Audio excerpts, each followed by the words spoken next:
New York City, grimy, unapologetic, and relentless. By the late 1980s and into the 90s, it was a crucible of chaos and creativity. At the heart of this storm was hardcore punk, a sound that wasn't just music but survival, rebellion, and unity all rolled into one. This was the soundtrack of Outkast, and it reverberated from the crowded basements of Manhattan to the mainstream stages of today.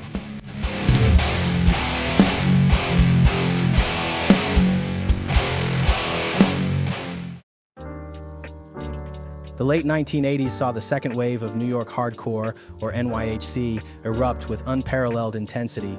Madball was at the forefront. A project born from Agnostic Front, Madball embodied a raw and relentless aggression led by the young and formidable Freddie Christian. Madball wasn't just a band, they were a family. Their music was a call to arms for anyone struggling to survive the brutal reality of urban life. Tracks like Set It Off were anthems for those who felt unseen and unheard. But NYHC wasn't just music, it was a lifestyle. Bands like 25 to Life, led by Rick to Life, pushed the message of perseverance and self-reliance. Rick's larger-than-life persona and wild antics made the band infamous, but it was their unapologetic sincerity that struck a chord.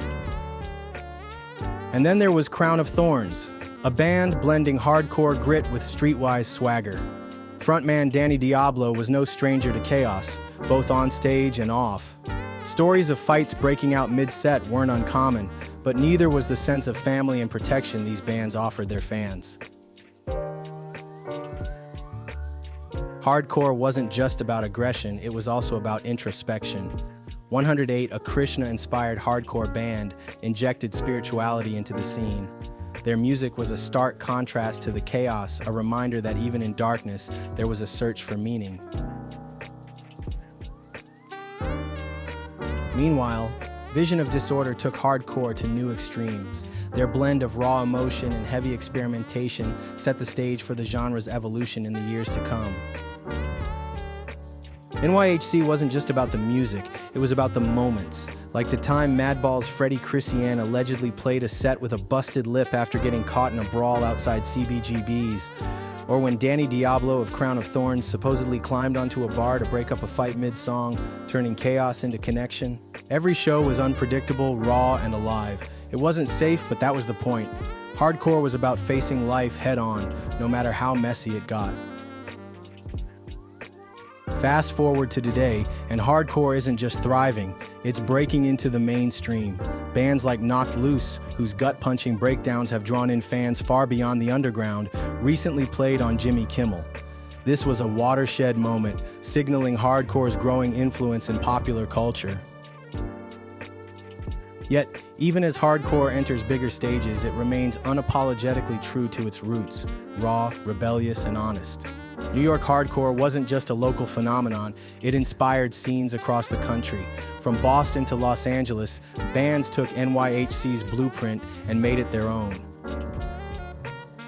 In Oklahoma City, for example, OKHC is exploding. Bands like PeelingFlesh, Cell, Agony, Sledge, and Bashed In are creating their own underground revolution. With their unrelenting sound and passionate fan base, they're proof that hardcore's spirit lives on in every corner of America. From the basements of Manhattan to the local VFW of OKC. Hardcore has always been more than music. It's a movement, a family, a way of life. From the mean streets of New York to stages across the globe, it continues to inspire. It's proof that out of the grit and grime of life's struggles, something beautiful and powerful can emerge.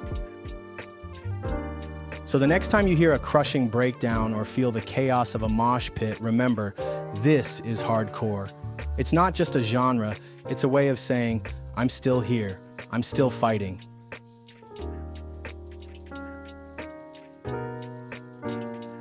Thanks for watching another episode of Culture Chronicles. Don't forget to like, subscribe, and let us know in the comments what's your favorite hardcore moment or band. Stay loud, stay proud, and we'll see you in the pit. Hardcore scene, a lot of young people let their energy out, kicking it around. The violence, it's not really, they don't come to do violence to people, they just come to let off their energy and you're not doing drugs, you just get really crazy in the pit, you know, going off, going psycho. And some people might get hurt every now and then, you know, but it's not, you know, that's not what they come there for. It's just to let off some steam, and it's good music, you know. It ain't the lovey-dovey Grateful Dead shit, and it ain't no Johnny Mathis either, you know. It's kicking it the hard style, the way we live on these streets.